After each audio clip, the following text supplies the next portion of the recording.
আসসালামু আলাইকুম। আয়াত কুকিংয়ে আপনাদের জানাই সকলকে স্বাগতম। আমার আজকের রেসিপি হায়দ্রাবাদি হালিম।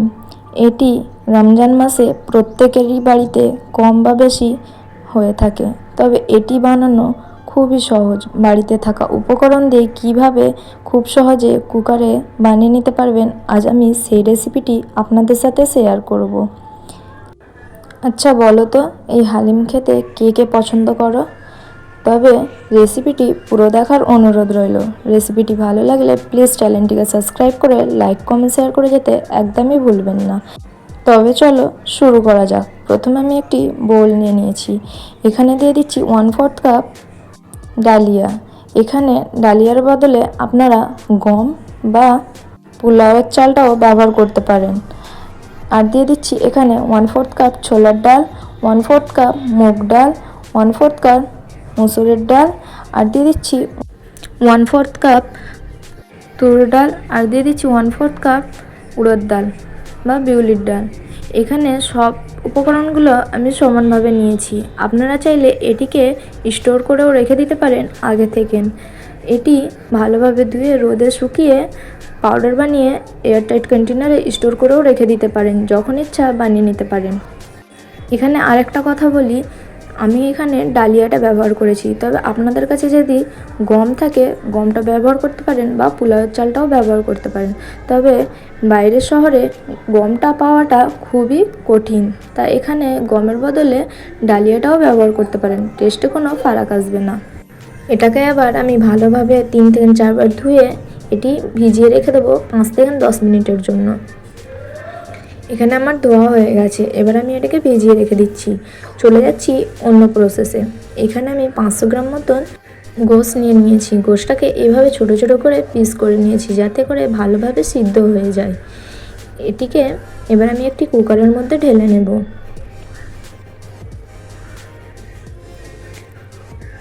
এখানে দিয়ে দিচ্ছি কয়েকটা কাঁচা লঙ্কা। এখানে কাঁচা লঙ্কার পরিমাণটা আপনারা যেভাবে খেতে পছন্দ করেন ঝাল, সেই পরিমাণে কাঁচা লঙ্কাটা দিয়ে দিতে হবে।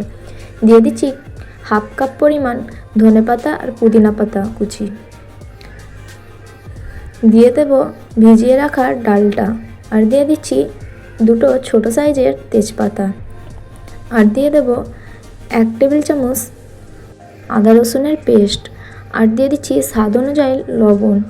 এখানে লবণটা একটু অল্পই ব্যবহার করবেন, পরে যদি প্রয়োজন লাগে সেখানে দিয়ে দিতে পারেন। এখানে আমি 1 টেবিল চামচ লবণটা ব্যবহার করেছি, পরে আর প্রয়োজন লাগেনি।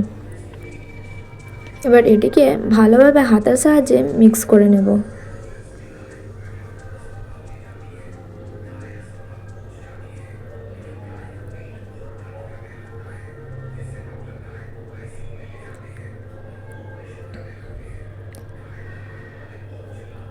এখানে আমার মিক্স করা হয়ে গেছে। এবার আমি এখানে দিয়ে দিচ্ছি পরিমাণ মতন পানি। এখানে পানিটা একটু বুঝে দিতে হবে, কতটা দেবেন সেটা আমি দেখিয়ে দিচ্ছি।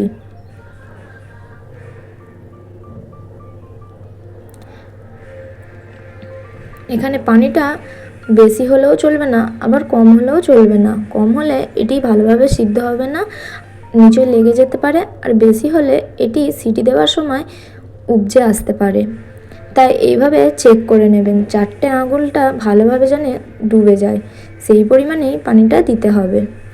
এবার আমি এটি ঢাকনা লাগিয়ে সিটি দিয়ে নেব 7 থেকে 8টা। এখানে আমি গ্যাসে বসিয়ে দিয়েছি। এবার আমি অন্যদিকে একটি মশলা রেডি করে নেব বাড়িতেই।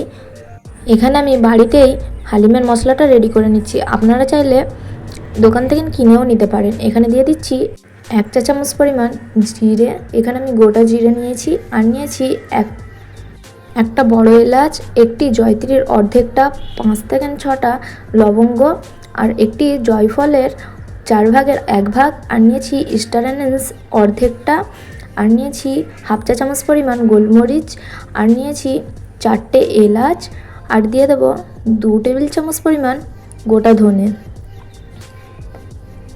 এখানে আমি সবগুলো উপকরণ ডেসক্রিপশন বক্সে দিয়ে দেব, আপনারা চাইলে যেয়ে চেক করে নিতে পারেন। এবার এটি আমি শুকনো খোলায় ভেজে এটিকে গুঁড়ো করে নেব। পুরো ফাইন পেস্ট না করলেও চলবে। এটি মশলাটা বানিয়ে আপনারা স্টোর করেও রেখে দিতে পারেন সারা মাস জুড়ে। এখানে আমার পাউডার বানানো হয়ে গেছে মশলাটার। এবার আমি চলে যাচ্ছি অন্য প্রসেসে। এখানে আমি পেঁয়াজটাকে কুচি করে রেখেছি। এখানে আমার মোট 250 গ্রাম পেঁয়াজ আছে। পেঁয়াজটা আমি ভালোভাবে বেরেস্তা করে নেব। অন্যদিকে কুকারের সিটিটাও পূর্ণ হয়ে গেছে। এখানে দেখতেই পাচ্ছেন যে ডালটা ভালোভাবে গলে গেছে আর গোশটাও সিদ্ধ হয়ে গেছে। আমি একটু ঘুঁটে দেখে নিচ্ছি ভালোভাবে।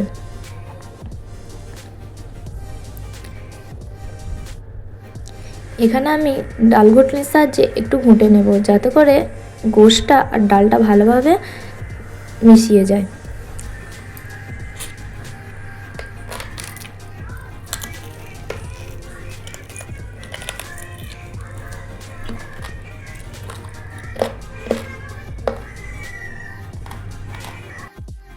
এখানে আমার ঘুঁটা হয়ে গেছে। এবার আমি একটি হাঁড়ির মধ্যে এটিকে ঢেলে নেব। তার জন্য একটি চুলোর মধ্যে হাঁড়ি বসিয়ে দিয়েছি আর দিয়ে দিচ্ছি হালিমটা। গ্যাসের ফ্লেমটাকে এই পর্যায়ে একদম লোতে রাখতে হবে। এবার গ্যাসের ফ্লেমটা লোতে রেখেই পুরো রেসিপিটি বানাতে হবে, নাহলে নিচে লেগে যেতে পারে আর একদমই ভালো লাগবে না খেতে, টেস্টটা অন্যরকম এসে যাবে। তাই গ্যাসের ফ্লেমটা লো রেখে এইভাবে ঘুরতে হবে। কিছুক্ষণ ঘোটার পরে আমি দিয়ে দিচ্ছি বেরেস্তা করে রাখা পেঁয়াজটা। এখানে আমি সবটুকু পেঁয়াজটা দেবো না, অল্প একটু বাঁচিয়ে রাখবো, পরে আমি গার্নিশের জন্য ব্যবহার করব। এইভাবে হাতে করে একটি গুঁড়ো করে দিয়ে দিচ্ছি আমি। দিয়ে দেব যে মশলাটা বানিয়ে রেখেছিলাম সেই মশলাটা। এখানে আমি 2 টেবিল চামচ ব্যবহার করেছি।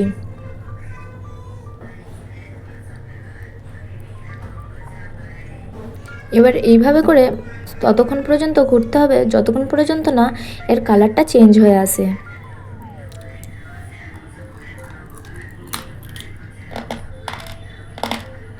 এখানে দেখতেই পাচ্ছেন যে কালারটা অনেকটা চেঞ্জ হয়ে এসেছে। এবার আমি দিয়ে দেবো ঘিটা দিয়ে আমি ভালোভাবে নাড়তে থাকবো। এখানে আমি মোষের দুধের ঘিটা ব্যবহার করেছি, প্যাকেটের কেনা ঘিটা। আপনারা চাইলে বাড়িতে বানানো ঘি বা গরুর দুধের ঘিটাও ব্যবহার করতে পারেন। ঘিটা দিয়ে আমি ভালোভাবে আবারও মিক্স করতে থাকবো।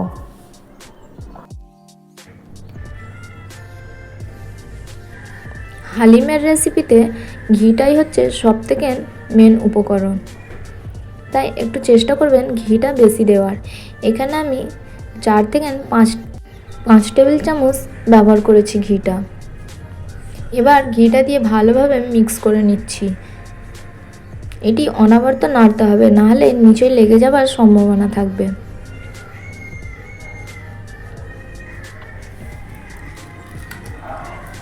এটা ততক্ষণ পর্যন্ত নাড়তে হবে যতক্ষণ পর্যন্ত না একটা আঠালো ভাব এসে যায়।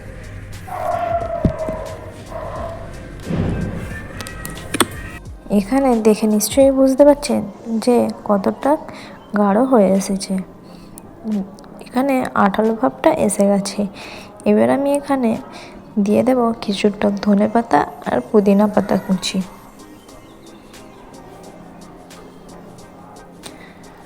ধনেপাতা আর পুদিনা পাতাটা দিয়ে আবারও আমি নাড়তে থাকবো।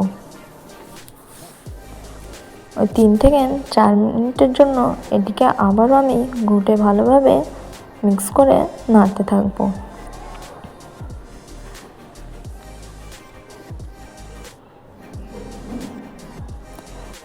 হালিমটা যদি আরও পাতলা করে বানাতে চান তবে এখানে পরিমাণ মতন ফুটন্ত পানি মিশিয়ে এখানে আবারও 2 থেকে 3 মিনিটের জন্য ঘুটে নিতে হবে। এখানে আমার রেডি হয়ে গেছে। এবার আমি প্লেটে সার্ভ করে নেব।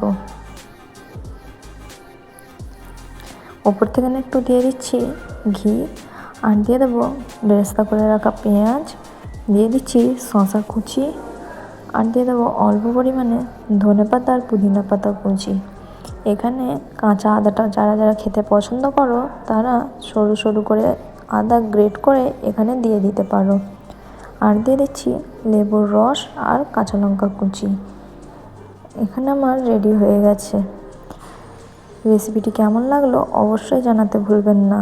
এই পর্যন্ত দেখার জন্য অনেক অনেক ধন্যবাদ। রেসিপিটি ভালো লাগলে প্লিজ চ্যানেলটিকে সাবস্ক্রাইব করে লাইক কমেন্ট শেয়ার করে যেতে একদমই ভুলবেন না।